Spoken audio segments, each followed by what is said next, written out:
Ini lemon petir senilai 10 miliar. Setelah memakannya, tubuh harus menahan tegangan 100.000 volt. Toriko menelannya dalam sekali teguk. Arus listrik yang kuat langsung menyapu seluruh tubuhnya. Anehnya, Toriko tidak kenapa-kenapa. Tubuhnya yang terluka secara ajaib pulih. Namun, ini hanya hidangan pembuka. Hidangan utamanya adalah ceri meledak ini. Ceri meledak yang kekuatannya setara dengan bom nuklir. Staf dengan pakaian anti ledakan perlahan mendorong kereta makan. Jika sedikit saja goyang, ceri akan langsung meledak dan meratakan kasino. Komatsu hanya punya waktu 10 menit. Ceri ini sangat sulit untuk diolah. Untuk memakannya, harus diiris dalam minyak bersuhu 6 derajat. Komatsu berkeringat dingin. Tangannya mulai gemetar. Dia dengan hati-hati mengiris kulitnya. Sedikit pun tidak berani menyentuh daging buah di dalamnya. Tapi memikirkan kekuatan ledakan ceri meledak, dia tidak bisa melanjutkan irisan berikutnya. Waktunya tinggal 2,5 detik. Tidak mungkin sempat mengolahnya. Saat Komatsu bingung harus berbuat apa, Toriko tiba-tiba masuk. Tanpa ragu, dia langsung mengambil ceri dan memakannya. Ceri bom nuklir langsung meledak di perutnya. Asap tebal keluar dari mulut Toriko. Ledakan dahsyat itu membuat organ dalamnya terbakar. Melihat ini, Lifebearer sangat bangga. Tapi sedetik kemudian, Toriko secara ajaib berdiri lagi. Dengan sel gurmenya yang kuat, Toriko segera memperbaiki jaringan yang rusak.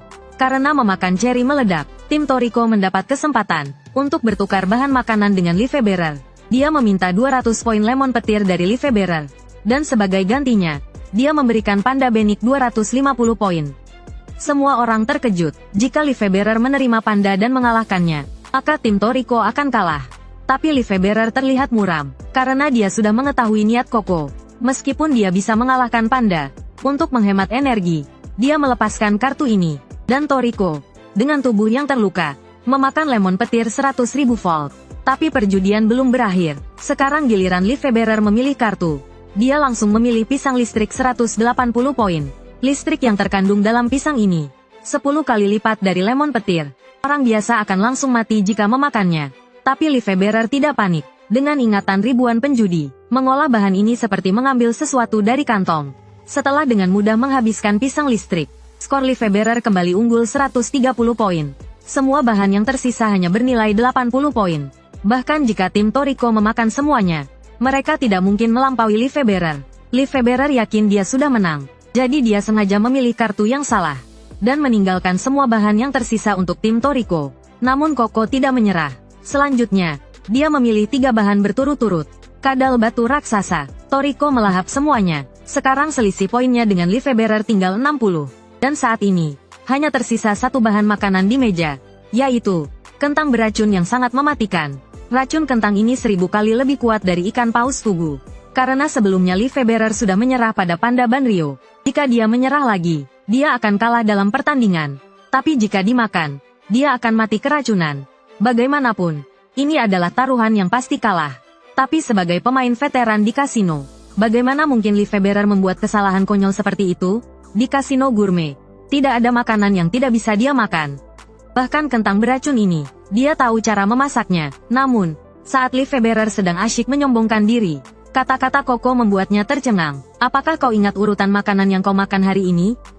Urutan makanan. Lifebearer langsung terdiam. Keringat dingin mengucur deras di tubuhnya.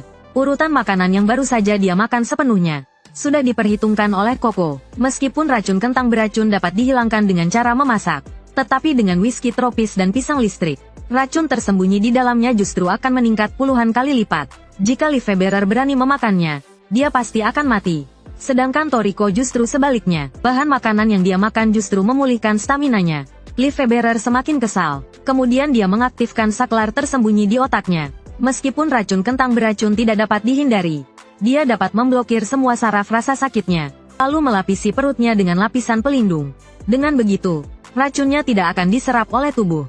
Tapi saat Lifebearer merasa dirinya baik-baik saja, Koko dengan baik hati mengingatkannya, jangan lupakan makanan kecil yang kau makan saat minum alkohol tadi. Sawi putih dan keju memang bisa menghilangkan mabuk, tapi ada efek sampingnya, yaitu menghancurkan lapisan pelindung di perut. Mendengar kata-kata Koko, Lifebearer benar-benar panik. Keringat sebesar biji jagung bercucuran dari kepalanya seperti air terjun. Dia tidak menyangka setiap langkah yang direncanakannya dengan cermat ternyata sudah dibaca oleh Koko. Lifebearer langsung marah. Meskipun sudah kalah, dia tetap tidak terima. Kemudian dengan teriakan marah, dia memanggil anak buahnya untuk mengeroyok. Jelas dia tidak bisa menerima kekalahan dan mulai bermain curang. Tapi dia melupakan satu hal. Lawannya adalah dua raja surga terkuat. Lefebvre merobek bajunya dan memutar kapak gandanya dengan ganas. Tapi hasilnya, hanya gagah di luar saja. Hanya dengan sekali serang, dia dikalahkan dengan mudah oleh Koko yang berubah wujud. Sekarang dia benar-benar diam. Setelah kalah, Lefebvre tidak lagi sombong. Dia membawa Toriko dan yang lainnya ke ruang penyimpanan otak. Di sini tersimpan 80% ingatan gurme dunia. Dan bawang putih meteor yang dicari Toriko juga ada di sini. Saat Toriko berpikir, dengan otak sebanyak ini, sampai kapan aku bisa menemukannya? Rekan-rekannya dengan bersemangat memberitahu Toriko bahwa mereka tidak perlu mencari ingatan itu, karena bawang putih gurme yang sesungguhnya ada di sini. Meskipun sudah mendapatkan bawang putih meteor, tetapi mengolahnya sangat sulit. Pisau dapur Ryugisai yang paling tajam di dunia pun tidak dapat memotong kulitnya. Lefebvre duduk di samping sambil memandang Komatsu dengan remeh. Dengan mengandalkan kekuatan kasar seperti itu, dia tidak akan pernah bisa memotongnya. Siapa sangka, sedetik kemudian, Komatsu menemukan cara mengolahnya. Dia memanggangnya dengan suhu rendah sambil memotong mengikuti alur kulitnya. Dengan cepat, kulitnya pun terkelupas. Namun, masalah baru muncul. Serat bagian dalam bawang putih itu lebih keras dari berlian. Komatsu mengerahkan seluruh tenaganya, tapi tak meninggalkan goresan sedikit pun. Namun, tindakannya selanjutnya kembali mengejutkan Lefebvre. Komatsu menempelkan irisan kubis keju ke bawang putih meteor. Dia memanfaatkan mikroorganisme dari kubis keju untuk mengurai seratnya. Setelah dilunakkan, bawang putih itu jadi jauh lebih mudah dipotong. Namun, saat itu juga, tekanan titik racun Koko di tubuh Lefebvre terlepas. Dia sudah lama mengincar ingatan kuliner Komatsu.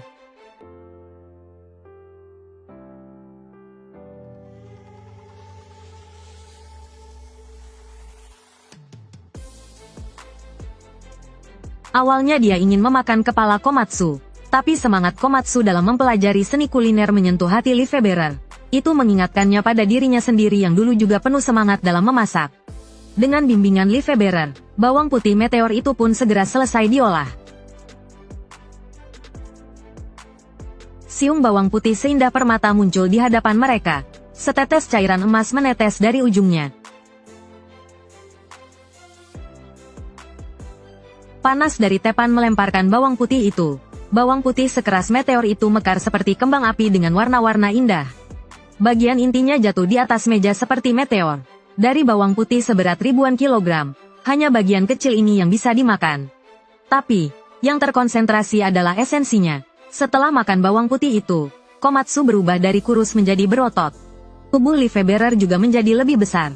Bahkan Koko pun berubah menjadi sangat berotot. Dan Toriko berhasil berubah menjadi Hulk. Ia tak sabar ingin melampiaskan kekuatannya.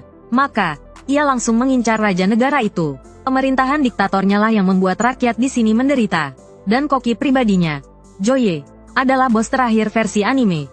Namun, saat Toriko dan yang lainnya tiba di istana, Raja dan Joye sudah melarikan diri. Kalau tidak, 4 raja surga mungkin akan berkurang menjadi 2. Sementara itu, Ichiryu sendirian pergi ke markas Gourmet Corp. Kedatangannya menimbulkan kegemparan. Semua petarung Gourmet Corp, tingkat menteri ke atas keluar untuk menyambutnya. Tapi Ichiryu tidak menganggap remeh para petarung di hadapannya. Dia mengatakan bahwa dia tidak datang untuk berkelahi. Dia hanya ingin berbicara dengan adiknya. Tapi para semut ini jelas tidak tahu perbedaan kekuatan mereka dengan Ichiryu. Mereka menyombongkan diri setelah sel gurme mereka berevolusi karena meminum senturi sup. Mereka sama sekali tidak menghormati orang yang pernah menjadi nomor 1 di dunia. Ichiryu melihat cara lembut tidak berhasil, jadi dia harus menggunakan cara keras. Aura kebangsawanannya terpancar, tekanan kuatnya membuat udara di sekitarnya bergetar. Inilah gravitasi yang dimiliki Ichiryu. Besarnya gravitasi menunjukkan kemampuan seseorang.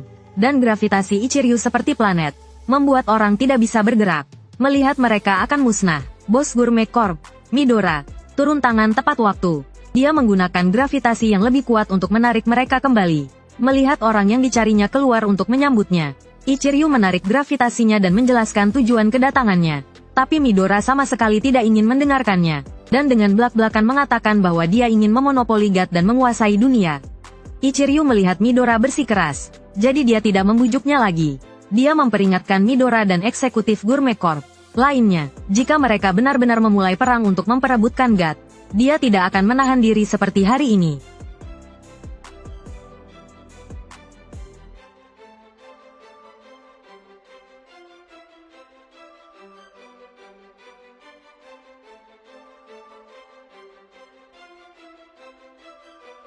Kalau begitu, mari kita nikmati sisa hidup kita masing-masing.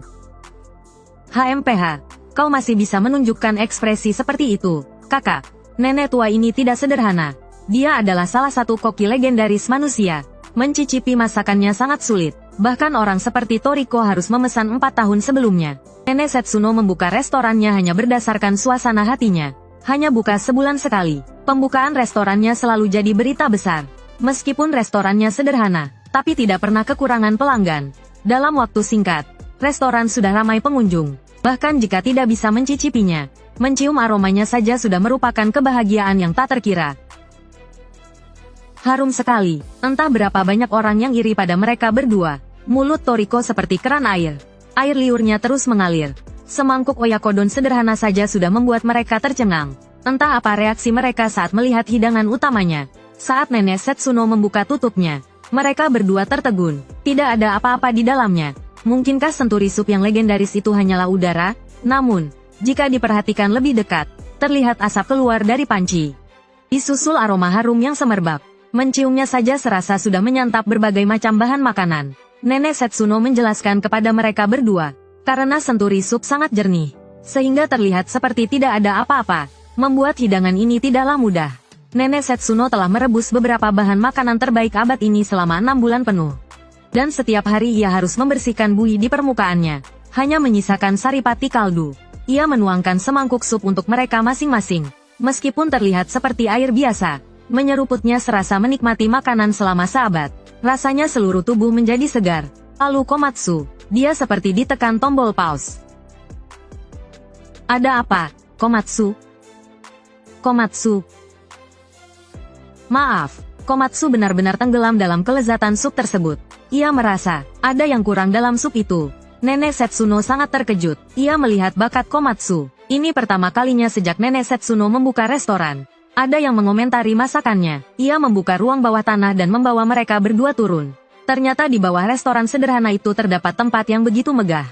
Di dalamnya terdapat berbagai macam bahan makanan langka. Komatsu tak henti-hentinya kagum. Untuk menjaga kesegaran bahan makanan, Nenek Setsuno memandikan monyet-monyet kecil dengan air hangat secara terus-menerus. Monyet-monyet kecil itu tidak hanya senang, tetapi juga sangat aktif. Sering mengejutkan orang yang lewat. Kemudian mereka memasuki pintu lain dengan cara yang unik. Pakai ini. Cepat ke sini. Apa gunanya cara masuk seperti ini?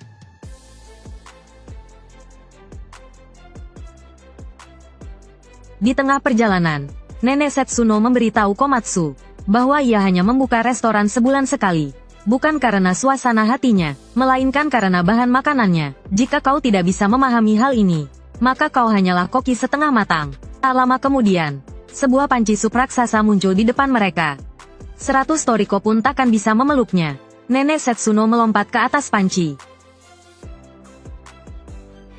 Komatsu yang malang hanya bisa memanjat tangga. Ia beristirahat beberapa kali sebelum sampai di puncak. Pemandangan di depan mata membuat mereka berdua tercengang. Mungkin bahkan kun-kun pun bisa direbus di dalamnya. Inilah tempat Nenek Setsuno memasak senturi sup.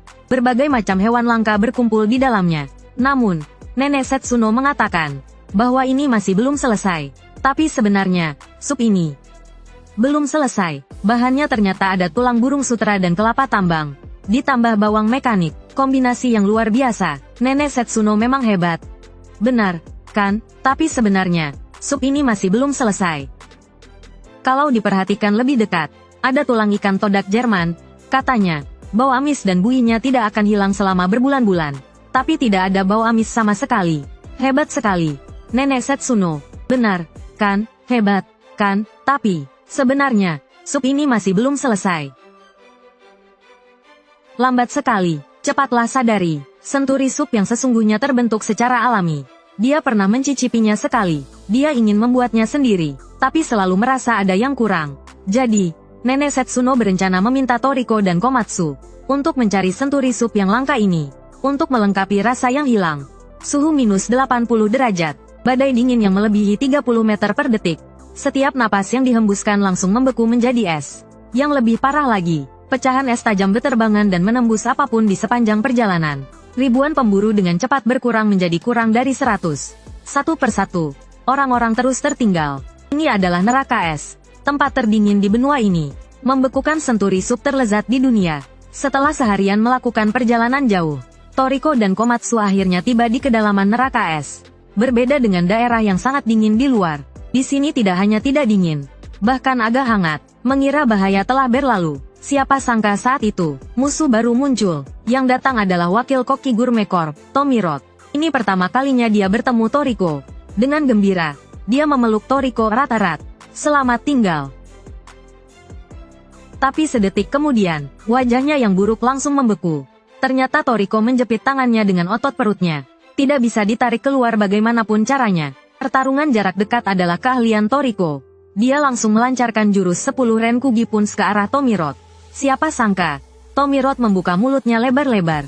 Dan di dalamnya ternyata ada monster pucat. Monster itu menggigit lengan Toriko. Hanya dengan satu serangan, tangan kanan Toriko lumpuh. Tapi ini juga membangkitkan semangat juang Toriko. Dalam sekejap, dia mengeluarkan seluruh kekuatannya dan memanggil Gourmet Demon di dalam tubuhnya. Garpu terbang tak terhitung jumlahnya menyerang Tomirot. Sedangkan Tomirot menyemburkan ratusan bahkan ribuan kumbang dari mulutnya untuk membalas. Kecepatan serangan Toriko jauh lebih lambat dari kecepatan produksi Tomirot. Di dalam tubuh Tomirot terdapat sekitar 10.000 telur serangga. Hanya dalam 3 detik, telur-telur itu bisa menetas melalui kerongkongannya. Sedangkan tangan kanan Toriko masih tersegel, sehingga dia tidak bisa menggunakan seluruh kekuatannya. Menghadapi pasukan serangga yang tak terhitung jumlahnya, Toriko hanya bisa bertahan dengan garpu terbangnya. Tapi jika terus begini, cepat atau lambat dia akan kalah. Apalagi Tomirot juga bisa menciptakan kumbang peledak. Memaksa Toriko melepas pakaian hangatnya untuk menghindari ledakan. Di neraka es bersuhu minus 80 derajat ini, tidak memakai pakaian hangat sama saja dengan bunuh diri. Tapi Toriko memanfaatkan getaran otot berkecepatan tingginya untuk menghasilkan getaran kuat yang mengguncang atmosfer.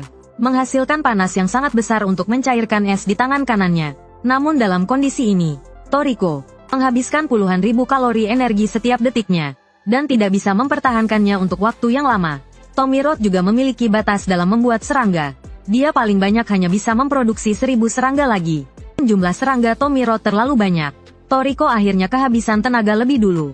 Dengan cepat dia tertutupi oleh serangga yang tak terhitung jumlahnya. Tomirot juga mendekati batasnya. Lagi pula, dia memelihara monster di dalam tubuhnya. Dia perlu menghemat stamina agar tidak diserang balik. Tetapi saat Tomirot hendak menghabisi Toriko, tangannya dicegah oleh Toriko. Ternyata semua yang dilakukan Toriko barusan adalah tipuan untuk melumpuhkan Tomirot. Tujuannya adalah untuk membuatnya lengah dan mendekat. Lalu dia melancarkan jurus 10 Renkugi Punch, membuat Tomirot mulutnya berbusa. Alasan Toriko bisa selamat dari kepungan serangga adalah karena pertahanan diri sel gourmetnya. Saat merasakan ancaman, sel-selnya mengeluarkan sejenis pitoside. Zat ini dapat memperlambat gerakan serangga. Namun, pertarungan yang sebenarnya baru saja dimulai. Tomirot juga meningkatkan panas tubuhnya, sehingga memuntahkan bom uap air yang bisa meledak. Tulang-tulang Toriko berasap karena ledakan. Meskipun begitu, dia tidak menyerah. Dia memanggil iblis gourmetnya sekali lagi untuk menunjukkan semangat juangnya. Namun sedetik kemudian, Toriko benar-benar putus asa. Karena seluruh kekuatanku untuk menghabisi nyawamu.